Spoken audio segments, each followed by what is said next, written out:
भवाभिपूतम्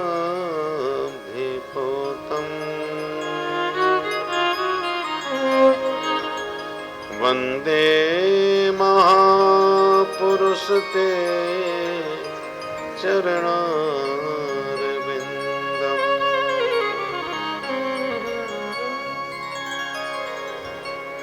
नारायणं नमस्कृत्य नरं चैव नरोत्तमम् देवीं सरस्वतीं व्यासं ततो जयमुदीरयेत्।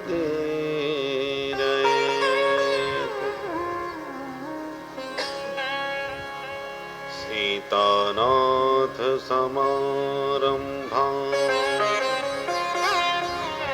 श्रीरामानन्दार्य मध्यमाम् अस्मदाचार्य पर्यन्तां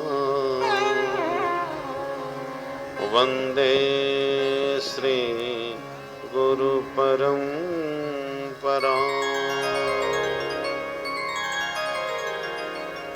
गौरांगं रसमयं नित्यं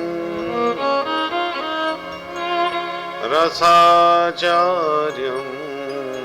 रसोत्सुकम् श्रीमद्रामहर्षण देवाख्यं सद्गुरुं प्रणमाम्यहम्।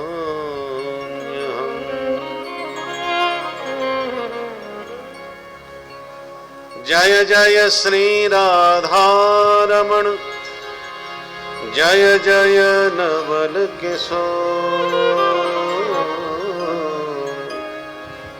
जय गोपी चित चोर प्रभु जय जय माखन चोर।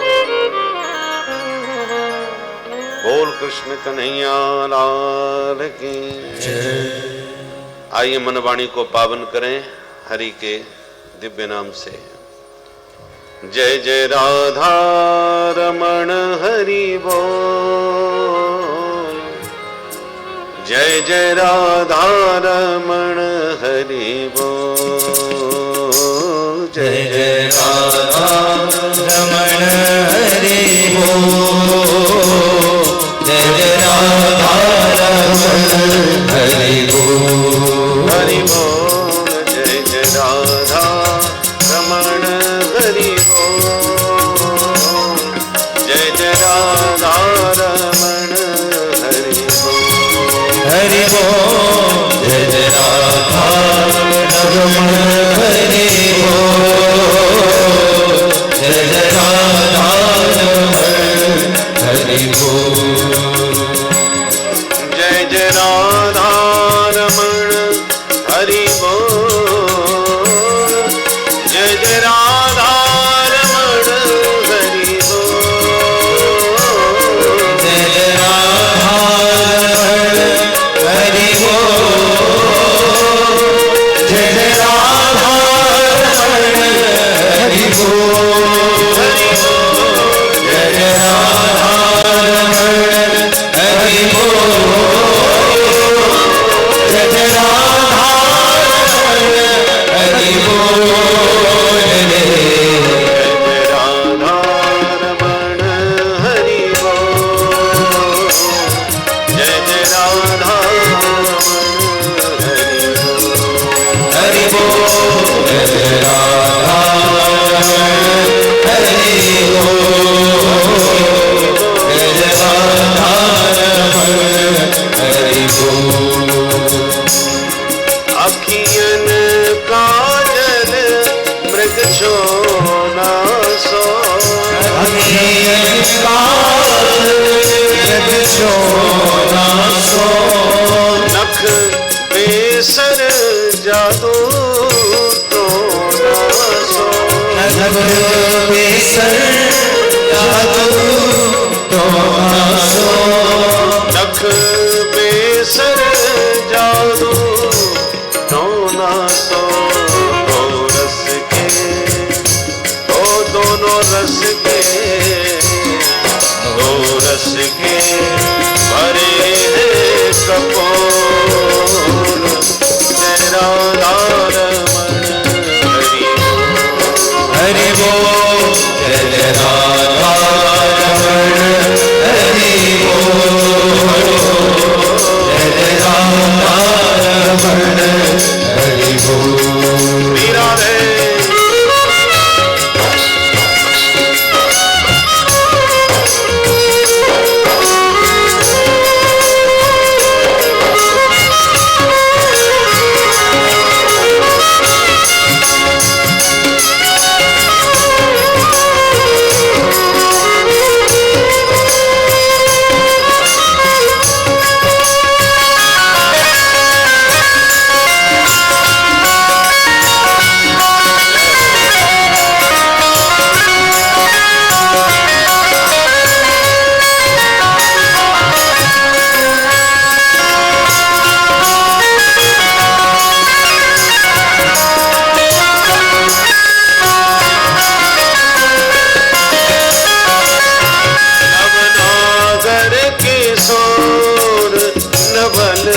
रसिया, नवनागर किशोर नवल रसिया, प्यारो ब्रज को छेल आना मन बसिया, प्यारो ब्रज को छेल आना मन बसिया, प्यारो ब्रज को छेल आना मन बसिया। करे कालिंदी, करे कालिंदी, करे कालिंदी बोल किलो। जय राधा रमण हरि बोल, हरि बोल, जय राधा रमण हरि बोल, जय राधा रमण हरि बोल। जय हो।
चितवन पे तिरछी चितवन पे कजरीनी तिरछी चितवन पे सुखदास ओ सुखदास सुखदास बिका है बिन मोल। जय राधा रमण हरि बोल, हरि बोल, जय राधा रमण हरि बोल, जय राधा रमण हरि बोल, जय जय राधा रमण हरि बोल, जय राधा रमण हरि बोल, हरि बोल, जय राधा रमण हरि बोल, जय राधा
भक्तवत्सल भगवान की जय।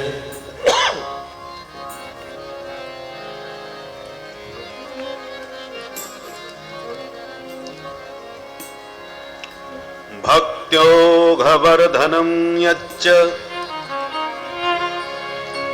कृष्ण संतोषहेतुकम् तदहं तेऽभिधास्यामि सावधानतया शृणु।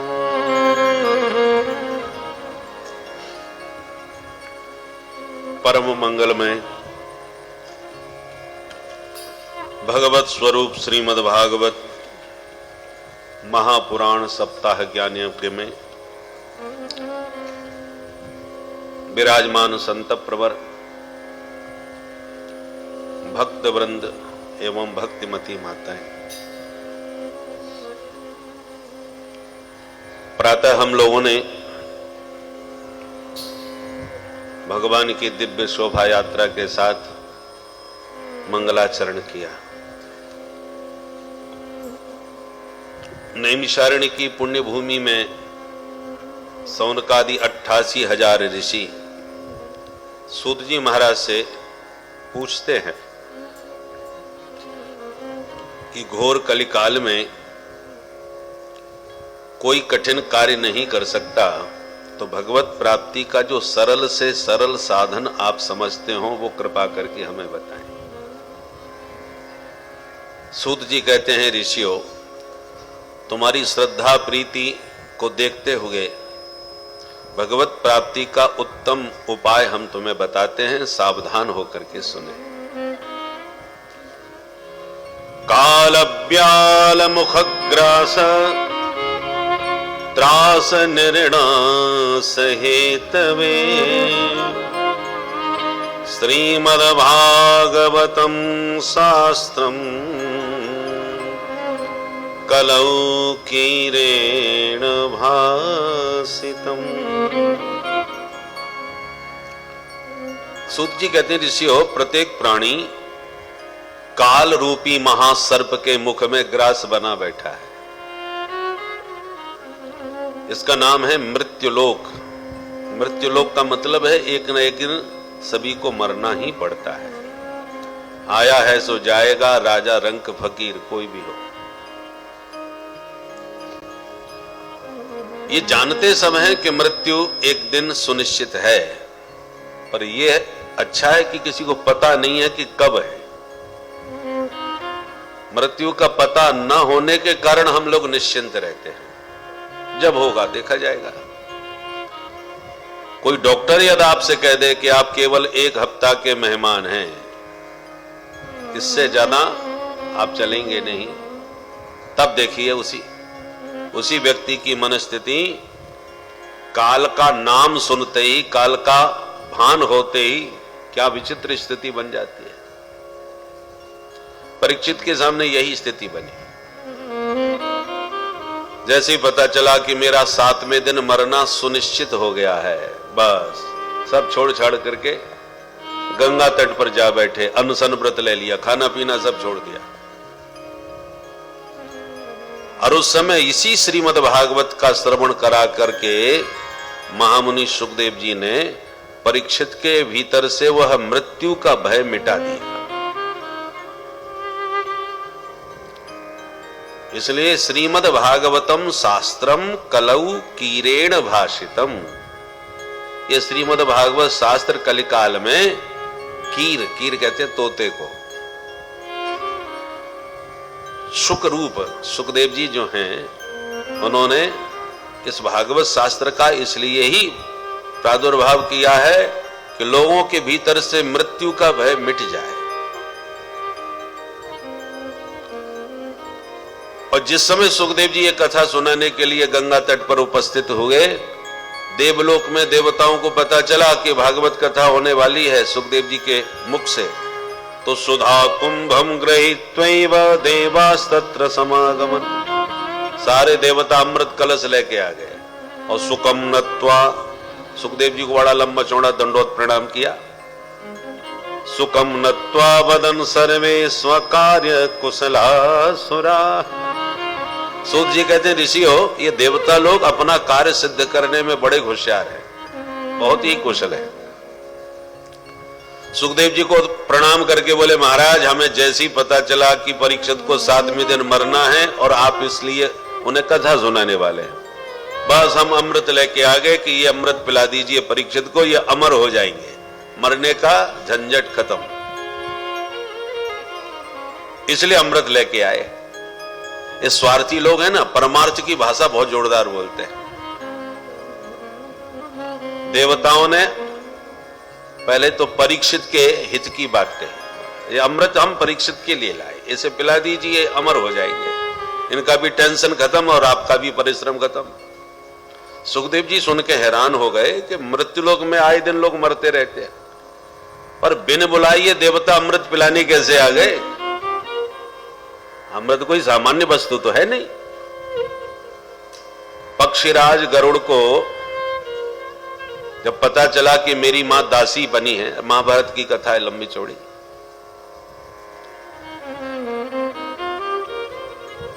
गरुड़ की मां विनीता,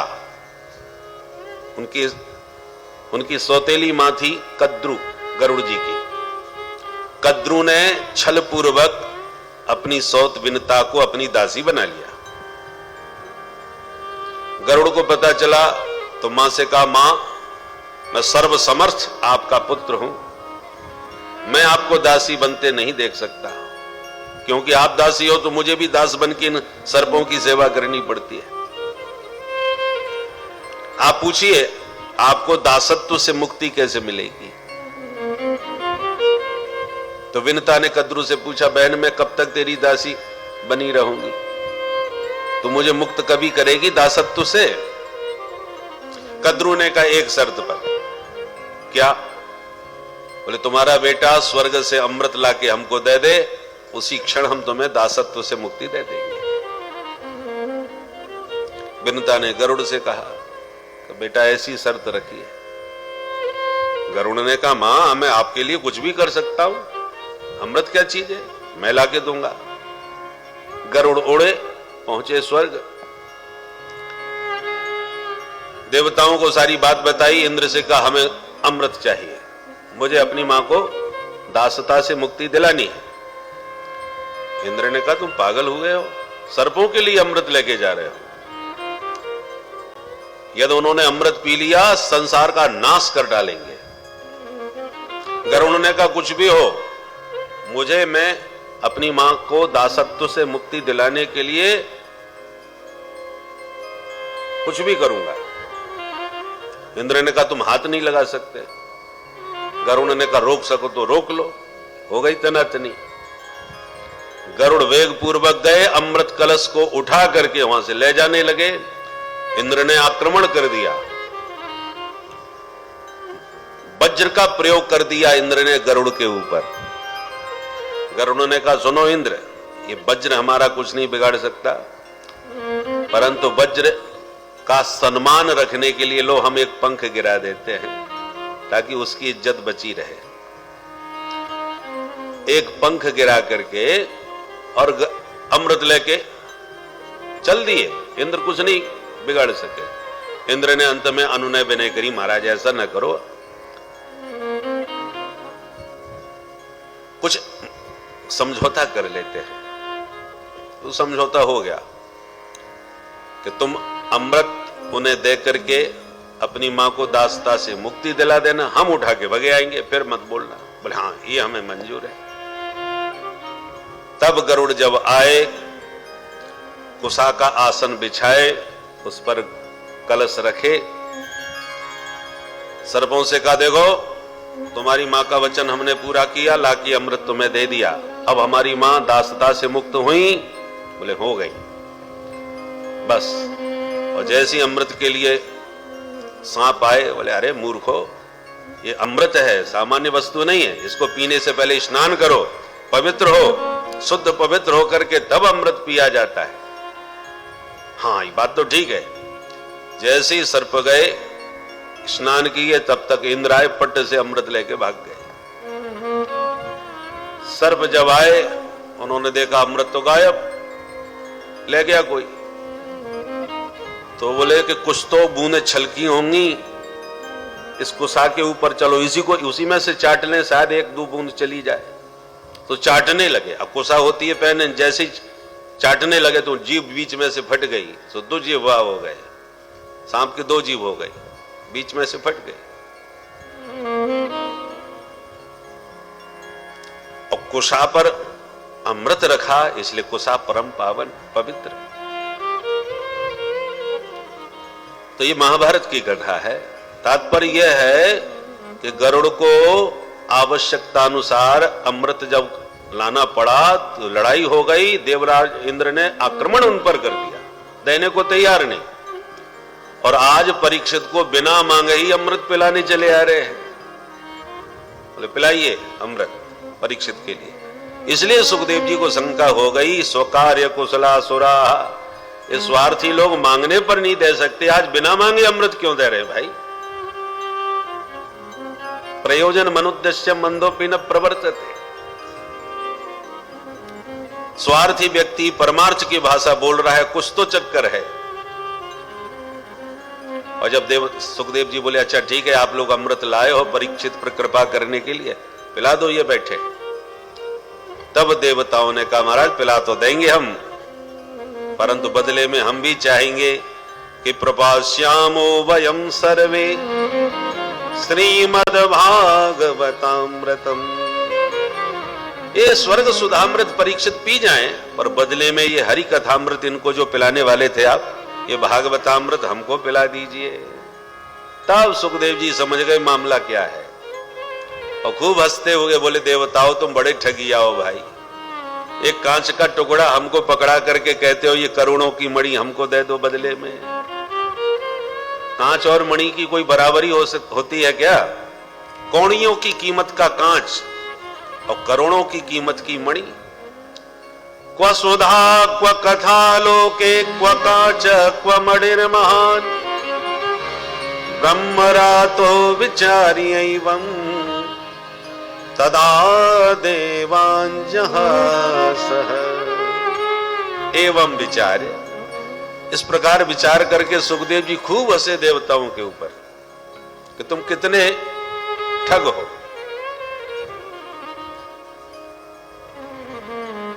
सुखदेव जी का नाम है ब्रह्मरात और परीक्षित जी का नाम है विष्णुरात। ब्रह्मरात वक्ता है, विष्णुरात श्रोता है। और इनका नाम ये ब्रह्मरात विष्णुरात पड़ा क्यों? क्योंकि दोनों को ही मां के पेट में भगवान ने आशीर्वाद दिया है। सुखदेव जी मां के गर्भ में 12 साल तक रहे और पिताजी से कहा, पिता व्यासी महाराज कहते बेटा तुम बाहर क्यों नहीं आ रहे? बोले पिताजी बाहर आती माया लपेट लेगी। माया लपेट लेगी तो ऐसे मैया के पेट में कब तक बैठा रहेगा? बोले मैं तब तक बैठा रहूंगा जब तक भगवान मुझे आशीर्वाद नहीं देंगे कि बेटा तुम बाहर आओ। भगवान का आशीर्वाद मिल जाएगा तब ये माया मेरा कुछ नहीं बिगाड़ेगी। क्योंकि भगवान ने गीता में कहा है मामे वे ये प्रपद्यन्ते माया मेताम तरन्ते थे। मेरी माया दुरत्यय है, पर जो शरण में मेरे आ जाते हैं उनसे वो हाथ नहीं लगाते। तो भगवान आशीर्वाद दें तो मैं आ जाऊं। तब व्यासी महाराज ने भगवान का स्मरण किया और प्रभु ने सुखदेव जी को दर्शन दे के मां के गर्भ में आशीर्वाद दिया कि बेटा तुम निश्चिंत होकर के जाओ, मेरी माया तुम्हारा कभी स्पर्श नहीं करेगी। जो कदापि माधव भजे तो माया चेरी होए, पर माया को सब कोई भजे, माधव भजे न कोई। माया सबको प्रिय लगती है पर माधव नहीं। और जब माधव प्रिय लगने लगते हैं तो फिर माया दासी बन करके काम करती है। दुनिया माया के पीछे भागती है और माया अंगूठा दिखा करके भागती है, पकड़ में नहीं आती। और जो महात्मा सारे संसार को लात मार करके सब कुछ त्याग करके माधव को पूर्ण समर्पित हो जाते हैं, फिर देखो माया उनके पीछे पीछे भागती है। बोलो राधे राधे। राधे राधे। इसलिए मायापति की दासी है माया। भगवान का नाम माधव क्यों पड़ा? मां माने माया और धव माने स्वामी। जो माया के स्वामी हो, मायापति हो, उनका नाम माधव।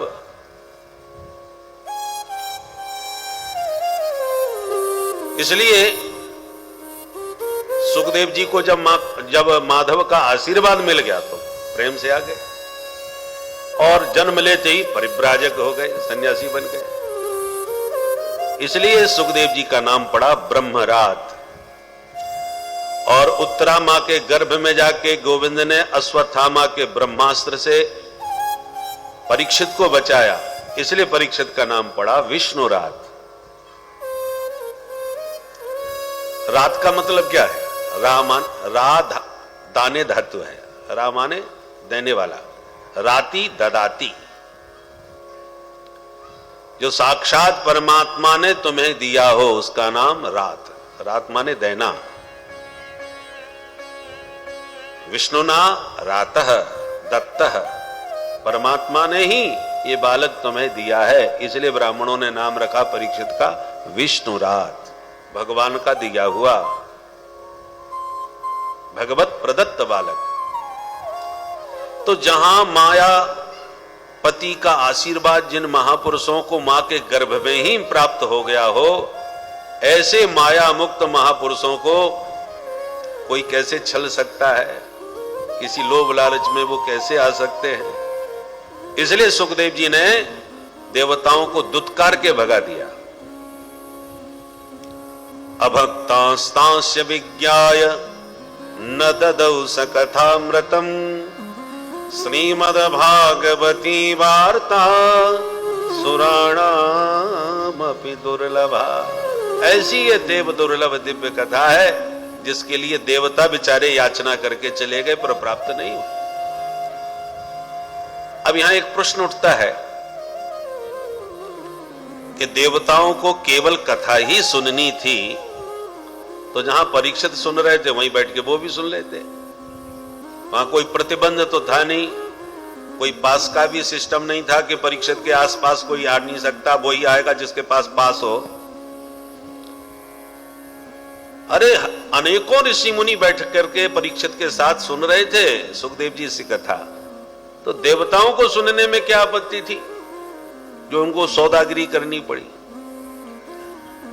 इसमें मूल कारण है देवताओं के भीतर का सूक्ष्म अभिमान। देवता देवत्व के अभिमान में रहते हैं। हम देवता हैं, ये मनुष्य लोग तो हमको पूजते हैं, हम इनके पूज्य हैं, ये मरण धर्मा हैं, हम अमर हैं, ये मृत्युलोक में रहते हैं, हम स्वर्ग में रहते हैं, हमारा देह दिव्य है, और ये इन मनुष्य का शरीर तो मलमूत्र का भांड है। देवताओं का शरीर तो बहुत दिव्य होता है, तो हर मामले में नंबर 1 है। तो जो हर मामले में अपने को श्रेष्ठ मानता है वो कनिष्ठ के साथ बैठना पसंद नहीं करता। तो देवता बोले हम देवता लोग हैं और ये मनुष्यों के साथ बैठ के हम कथा सुनेंगे, पोजीशन डाउन हो जाएगी हमारी, हमको ये पसंद नहीं। इसलिए कथावाचक कोई खरीद करके ले चलते हैं और इनसे स्पेशल कथा सुनेंगे, सर्वसाधारण मनुष्यों के साथ बैठ के नहीं सुनेंगे। ये अहंकार देवताओं में था। तो सुखदेव जी ने सोचा ये सिर्फ कथा सुनना चाहते तो यहां बैठ के सुन लेते थे, हमको इसलिए ले जा रहे हैं कि हम स्पेशल कथा आपसे सुनेंगे, इनके साथ नहीं। और जिस कारण आप कथा सुना रहे हैं उसका समाधान हम लेके आए अमृत के साथ। तो सुखदेव जी को लगा एक देवताओं को इतना देवत्व का अभिमान कि ऋषि मुनियों के साथ बैठ के कथा सुनना इनको पसंद नहीं है, और एक देवादिदेव महादेव हैं जो सती के वियोग में कथा सुनने के लिए कागभुसुंड जी के पास नीलांचल पर्वत पर पहुंच गए और पक्षियों के बीच में स्वयं पक्षी बनकर के कथा सुनने लग गए। पक्षी बनने की क्या जरूरत पड़ी? महादेव वैसे भी जाके सुन सकते थे, परंतु नहीं, महादेव शिव के रूप में यदि मैं जाऊंगा तो कथा में विक्षेप हो जाएगा, फिर कागभुसुंड जी संकोच में पड़ जाएंगे कि देवादिदेव आए हैं, इनको मैं क्या कथा सुनाऊं। इसलिए चुपचाप बिना किसी महादेव का अभिमान लिए पक्षी बन के पक्षियों में हंस बन करके बैठ गए और काकभूषुंड जी से पूरी कथा सुनी। तो सुखदेव जी को लगता है कि महादेव तो पक्षियों के साथ भी कथा सुनने में कोई संकोच नहीं करते, और ये तुच्छ देवता लोग ऋषि मुनियों के साथ भी बैठ करके शर्माते हैं कथा सुनने में। इनको इतना अहंकार है, इसलिए न ददऊ स कथामृतम, तुम कथामृत के अधिकारी नहीं हो, भाग जाओ। क्योंकि कथा वही सुन सकता है जो अभिमान शून्य हो, और इसलिए श्रोताओं को नीचे बैठाया जाता है, क्योंकि नीचे वही बैठ सकता है जो अभिमान को त्याग दे। ये तो कोई नीचे बैठना कैसे पसंद करेगा? बोले वाह, हम किसी से कम हैं जो हम नीचे बैठे। हमारा 2 इंच भी आसन नीचे पड़ जाए तो बहुतों का मूड खराब हो जाता है। बोलो राधे राधे। राधे राधे। ये हमारा आसन उनसे नीचे कैसे हो गया? तो अभिमान त्याग करके ही कोई कथा सुन सकता है महादेव की तरह। और देवताओं का अहंकार दिखाई पड़ा, इसलिए अभक्त जान करके देवताओं को भगा दिया। न ददऊ स कथामृतम। ऐसी देव दुर्लभ यह दिव्य कथा है। देवताओं को बड़ा बुरा लगा जब उनको डांट के भगा दिया सुखदेव जी ने। सीधे ब्रह्मलोक में ब्रह्मा जी के पास गए। ब्रह्मा जी ने कहा, भाई देवताओं कैसे आना हुआ? बोले सरकार हमारी बहुत बेइज्जती हो गई। क्या हुआ? बोले हम कथा सुनने के लिए गए थे सुखदेव जी के पास, वो भी फ्री नहीं, अमृत लेके गए थे अपना, हमको डांट के भगा दिया। बोले परीक्षित को पिलाऊंगा। हमें क्या कमी थी साहब? ब्रह्मा जी ने कहा तो देख लेते हैं क्या मामला है। बोले भागवत में ऐसा है क्या, आप बताओ। ब्रह्मा जी ने कहा भी बताते हैं। सत्यलोके तुलाम बद्ध्वा तौलयत साधनान्यजः।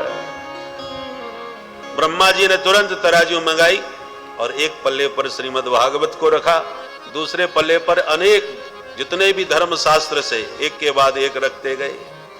सारे धर्म शास्त्र एक पल्ले पर और श्रीमद् भागवत दूसरे पल्ले पर जैसी तोलना प्रारंभ किया, लघुन्यन्यानि जातानि गौरवेण इदं महत् तदा ऋषिगणा सर्वे विस्मयं परमं ययुः।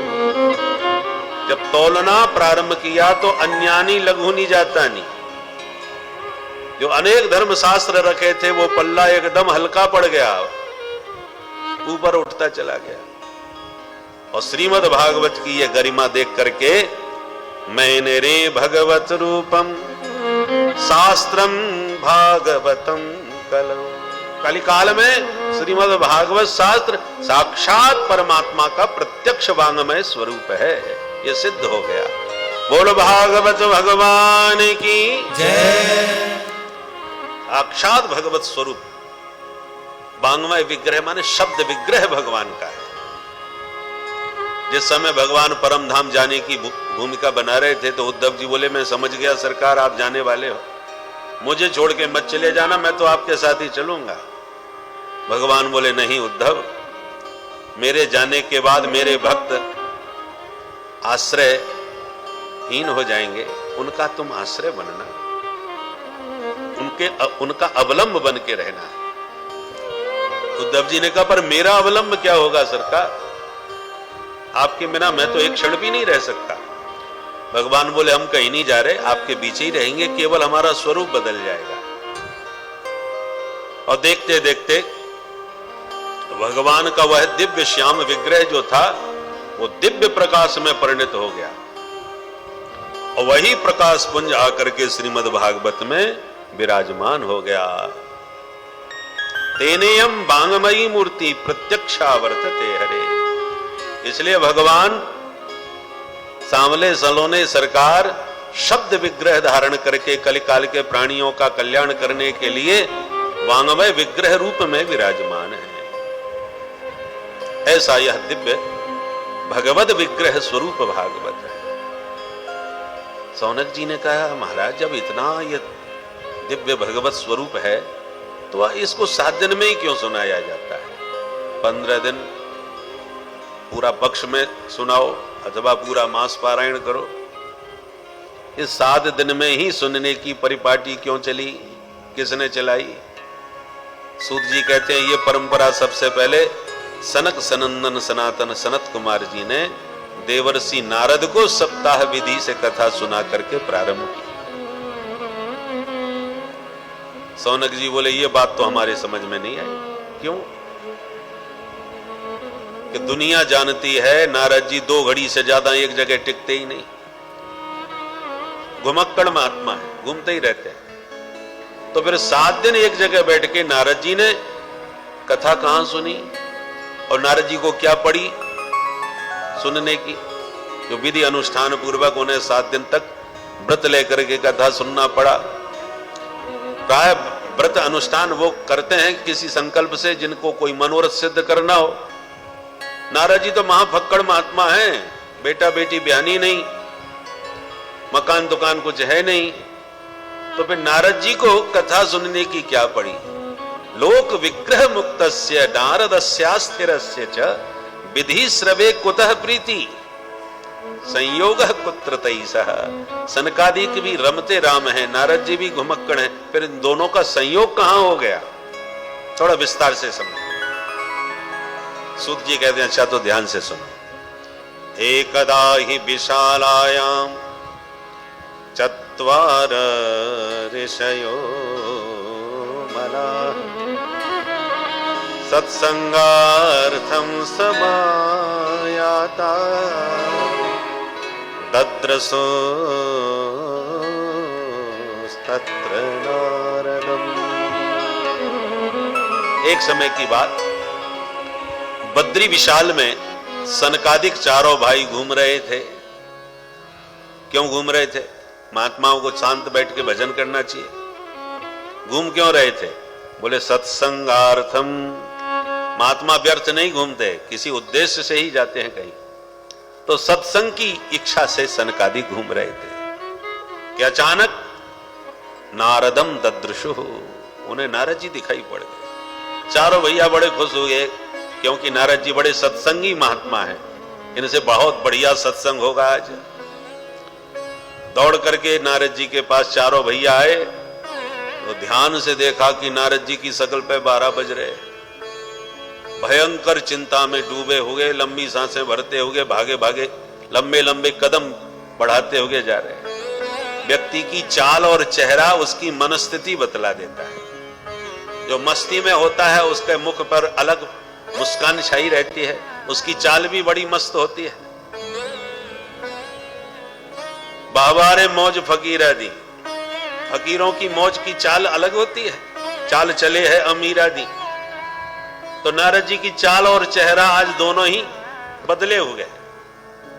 चारों भैया आश्चर्यचकित हो गए कि दुनिया की चिंता दूर करने वाले बाबा आज स्वयं चिंता में डूबे कहां भाग रहे हैं। तो निकट आके पूछा, कथम ब्रह्मन दीन मुख कुतश्चिंता तुरो भवान त्वरितम गम्यते कुत्र कुतश्चा गमनम तव। ओ ब्रह्मन कथम दीन मुख। अरे नारद जी महाराज, आपका मुख इस प्रकार से दीनहीन मलिन क्यों है? कहां से आगमन हो रहा है, कहां प्रस्थान हो रहा है? इस समय आपका मुख तो ऐसे लग रहा है जैसे 1000-500 के नोट एक झटके में सबके कागज के टुकड़े बन जाएं तो उस व्यापारी का जो हाल होता है। तुम्हारे कौन से नोट और कौन सा व्यापार तुम्हारा गड़बड़ा गया जो इस प्रकार से चिंता में डूबे लंबी सांसें भरते जा रहे हो? गत वित्तो यथा जन, जैसे किसी महाजन का धन लुट गया हो या रुपया सब बर्बाद हो गया हो, वो जैसे घबराया हुआ फिरता है, ऐसे आज आप फिर रहे। तवेदम मुक्त संगस्य। नारद जी आप मुक्त संग महात्मा हो, किसी के चक्कर में नहीं पड़े कभी, तो फिर आपके मुख पर ऐसी चिंता शोभा नहीं देती। नोचितम बद कारणम, आपके मुख की ये चिंता उचित नहीं लग रही, सही नहीं लगती। बीमार व्यक्ति डॉक्टर के पास भागता हुआ जाता है, मेरा इलाज करो। पता चला डॉक्टर साहब खुद बीमार पड़े, तो बताओ उस मरीज का फिर क्या होगा? तो समाज और संसार की चिंता संत दूर करते हैं। यदि संत, आप जैसे संत यदि इस प्रकार चिंता में डूबे जाएंगे तो संसारियों का क्या होगा? इसलिए नोचितम बिल्कुल ठीक नहीं है ये। हमें बताओ तुम्हारी चिंता क्या है? क्योंकि जो धन संपत्ति लूट ली जाती है, साधु संत उसे अपना कभी मानते भी नहीं, यहां तक कि उसे छूते तक नहीं। परंतु संतों के पास जो पूंजी होती है उसे दुनिया में कोई लूट सकता नहीं। संत वही धन अपना मानते हैं जिसे कोई छीन नहीं सकता। अब वो असली धन संतों का कौन सा है? हमारो धन राधा श्री राधा श्री राधा, हमारो धन राधा श्री राधा श्री राधा, हमारो धन राधा श्री राधा श्री राधा, हमारो धन राधा श्री राधा श्री राधा, परम धन राधा राधा राधा राधा राधा, हमारा धन राधा राधा राधा राधा, रसिक धन राधा राधा राधा राधा राधा, रसिक धन राधा राधा राधा राधा राधा, जीवन धन राधा श्री राधा श्री राधा, जीवन धन राधा श्री राधा श्री राधा, प्राण धन राधा श्री राधा श्री राधा, प्राण धन राधा श्री राधा श्री राधा, बरसाने वाली राधा राधा राधा राधा राधा, बरसाने वाली राधा राधा राधा राधा राधा, मोहन की प्यारी राधा राधा राधा राधा राधा, मोहन की प्यारी राधा राधा राधा राधा राधा, हमारो धन राधा श्री राधा श्री राधा, हमारो धन राधा श्री राधा श्री राधा, परम धन राधा श्री राधा श्री राधा, हमारो धन राधा श्री राधा श्री राधा, राधा श्री राधा ओ राधा श्री राधा श्री राधा, राधा श्री राधा श्री राधा, राधा श्री राधा श्री राधा। बोल राधा रानी की। जय। तो संतों का तो हरि नाम ही मुख्य धन है। खर्चे न कोई चोर न लेवे, दिन दिन बढ़त सभायो, पायो जी माने राम रतन धन पाए। तो हरि का जो नाम रूपी रत्न है, संपत्ति है, संतों की यही पूंजी है, जिसको दुनिया में कोई लूट तो सकता नहीं। तो महात्मा आपका क्या लुट गया? नारद जी बोले तो सुनो भैया, मेरी परेशानी क्या है पहले वो सुनो। आपकी तरह हम भी सत्संग प्रेमी महात्मा, और सत्संग का आनंद तो भारत भूमि के अलावा कहीं मिलता नहीं। इसलिए मैं भारत भ्रमण पर सत्संग करने की इच्छा से आया, और भारत में सर्वत्र घूमा। कहां कहां घूमे महाराज? बोले पुष्करम च प्रयागम च काशीम गोदावरीम तथा हरिक्षेत्रम कुरुक्षेत्रम श्रीरंगम सेतु बंधनम एवमादिषु तीर्थेषु भ्रममाण इतस्ततः। इन सारे तीर्थों में भ्रमण किया। तीर्थ गुरु पुष्कर, तीर्थराज प्रयाग, यहां से मैंने शुभारंभ किया। दक्षिण के सारे तीर्थ घूमे। श्रीरंगम सेतु बंधनम, श्रीरंगम गया, रामेश्वरम सेतु बंधन गया, कुरुक्षेत्र आदि इधर उत्तर में भी गया, सब जगह घूमा, पर मन को चैन कहीं नहीं मिला। संतों के पास भी गया। पाखंड निरता संत, संतों में पाखंड का प्रवेश हो गया। हरी चटनी से समोसा सबको खिलाओ, कृपा हो जाएगी, वहीं रुकी है। बोलो राधे राधे। राधे राधे। ऐसी कृपा बरसा करेगी। तो हमको लगा अरे अब कहां जाएं? तो हमने चलो गृहस्थों को देखते हैं। तो गृहस्थों के यहां भी बहुत गड़बड़ी। बहुरानी सास ससुर की सेवा तभी तक ढंग से करती हैं जब तक तिजोरी अपने हाथ में नहीं आई।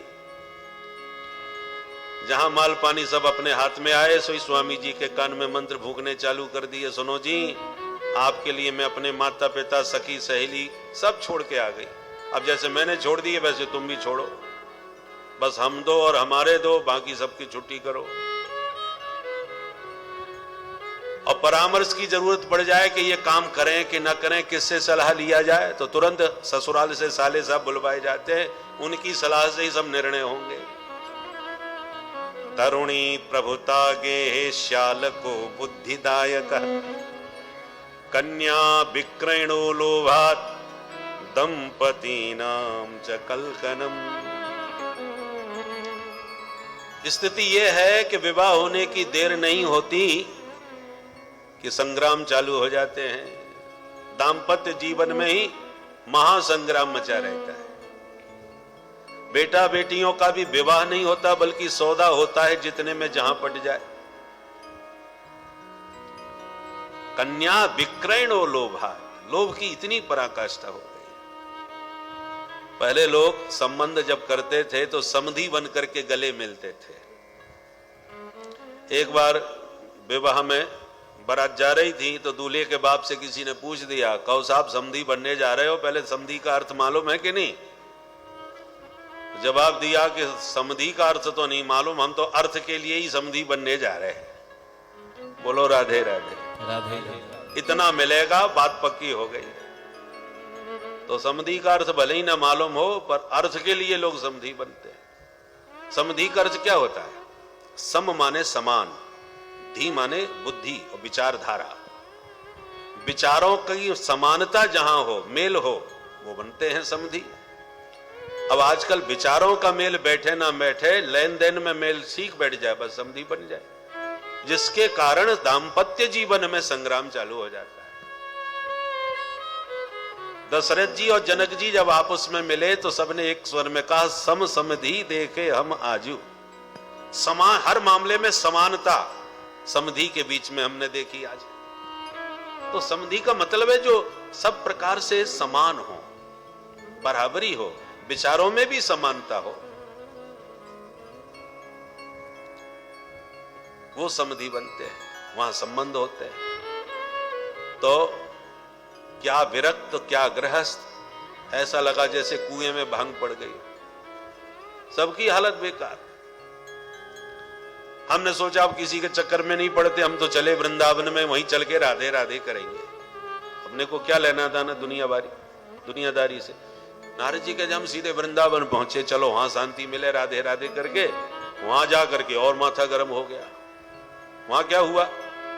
बोले एका तु तरुणी तत्र निशन्ना खिन्न मानसा। हमने देखा जमुना जी के किनारे एक युवती बैठी बैठी सिर पकड़ के रो रही है। हम महात्मा लोग, दया आ गई कि बेचारी क्यों रो रही। हम उसके पास गए, मैंने देखा उसके दोनों तरफ दो बुढ़े पड़े हुए थे बेहोश। तो मैंने उससे पूछा, काशित्वम, देवी जी आप कौन हैं और तुम क्यों रो रही हो? ये दोनों बुढ़े कौन हैं और ये देवियां कौन हैं जो तुम्हें घेर के बैठी हैं? काशित्वम का विमौ चेमा नार्यः का पद्मलोचना बद देवी सविस्तारम स्वस्य दुखस्य कारणम। आप अपने दुख का कारण बताइए, आप रो क्यों रही हैं? तब उस देवी ने हमको प्रणाम किया। नारद जी कहते हैं, भैया उसने अपना परिचय हमको दिया। अहम भक्तिरिति ख्याता इमौ में तनयौ मतौ ज्ञान वैराग्य नामानौ काल योगेन जर्जरौ। महाराज मेरा नाम है भक्ति देवी और ये दोनों बुढ़े मेरे ही बच्चे हैं। इनका नाम है ज्ञान और वैराग्य। नारद जी आंखें फाड़ के देखने लगे, हे भगवान, 20 वर्ष की माताजी और 90 साल के बेटा हमने पहली बार देखे। भाई मैया बाप बुढ़े होते हैं, बच्चे जवान हो तो समझ में बात आती है, यहां मामला उल्टा है। हमने कहा देवी ये तुम्हारे बच्चे हैं, बुढ़े कैसे हो गए? बोले काल योगेन जर्जरौ। यही तो समय का खेल है महाराज, इसलिए तो रो रही हूं बैठी बैठी। मैं आपको अपना पूरा परिचय सुनाती हूं महाराज। उत्पन्ना द्रविणे, मैं द्रविण देश में पैदा हुई, दक्षिण भारत में। कर्नाटक में बड़ी भई, महाराष्ट्र में मेरा आदर सम्मान यत्र तत्र हुआ, पर कई पाखंडियों के प्रदेश में पहुंच करके मैं बहुत ही पीड़ित हुई। पाखंडई खंडितांग का, पाखंड से मुझे बहुत पीड़ा पहुंची, तो मैं बच्चों को लेकर वहां से भगी और यत्र तत्र भटकती भटकती मैं वृंदावन में आ पहुंची। और जैसी मैंने वृंदावन में प्रवेश किया, जाता हम तरुणी, इस भूमि में कदम रखते ही मैं तो नई नवेली युवती हो गई, और मेरे दोनों बच्चों की हालत आकर के यहां बहुत बेहद खराब हो गई। देखिए, बेहोश में पड़े, बेहोशी में पड़े हैं। बकवत पलितऊ, बगुले की तरह पूरा शरीर सफेद पड़ गया है। यदि मेरे बच्चे स्वस्थ नहीं हुए तो इदम स्थानम परित्यज्य विदेशम गम्यते मया, इस भूमि को भी छोड़ करके मैं कहीं विदेश भाग जाऊंगी। नारद जी तो घबरा गए, हाथ जोड़ के बोले, माता जी ऐसा अनर्थ मत कर देना, भारत की पहचान ही भक्ति भाव से है। यदि भारत से भक्ति भाग गई तो फिर भारत की शोभा ही बिगड़ जाएगी। आजकल भारत की भक्ति विदेशी ही ज्यादा भाग रही है। बोलो राधे राधे। चाहे संत हो, चाहे विद्वान हो, चाहे वक्ता हो, जब तक विदेशी मोहर नहीं लगती तब तक भारतीय लोगों की दृष्टि उन पर नहीं पड़ती। पूछते महाराज कथा कहते हो? बोले हाँ साहब कथा कहते हैं। तो बाहर भी कभी कथा कहने गए हो? बोले ना। अच्छा, तो लोकल में ही रहते हो? भाषा ही बदल जाती है पूरी। तो बाहर नहीं गए माने कुछ नहीं। पहले लोग बाहर जाने के बाद में प्रायश्चित करते थे, यज्ञोपवीत बदलते थे, समुद्र उल्लंघन नहीं करते थे, कितना इसका प्रायश्चित किया जाता था। अब आज स्थिति बदल गई है, जब तक बाहर न जाओ तब तक आपको लोग ध्यान से देखते ही नहीं। तो नारद जी ने भक्ति मां को प्रणाम करके कहा, माता जी आप ऐसा न कीजिएगा। रही बात समस्या आपकी, मैंने सब समझ ली। क्षण मात्रेण तज ज्ञात्वा, एक क्षण में ही नारद जी सारी स्थिति को समझ गए और कहा, मां अब तक आप सतयुग द्वापर त्रेता में आनंद से थी, परंतु अब आ गया है घोर कलयुग। अभी फिर भी सत्कर्म दिखाई पड़ रहे हैं, कथा वार्ता यज्ञानुष्ठान, पर वर्षे वर्षे क्रमात् जाता मंगलम नापि दृश्यते। जो जो ये कलयुग बढ़ता जाएगा त्यों तो ये भी सब दिखने बंद हो जाएंगे।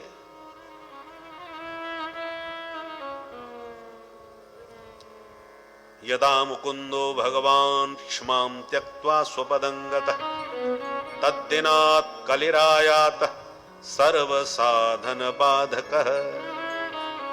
जिस क्षण भगवान श्री कृष्ण अपनी लीला स्मरण करके अपने धाम को चले गए, बस उसी दिन से कलयुग ने अपना कदम रखा, अपना प्रभाव दिखाना चालू किया।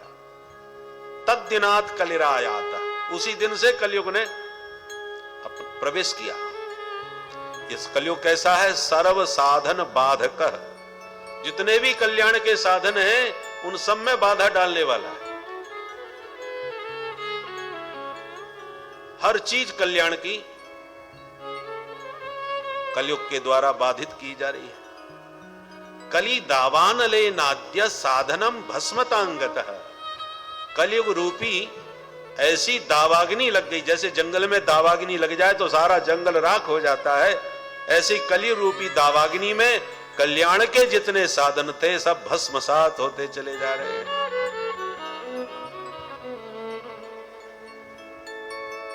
हर चीज में विकृति।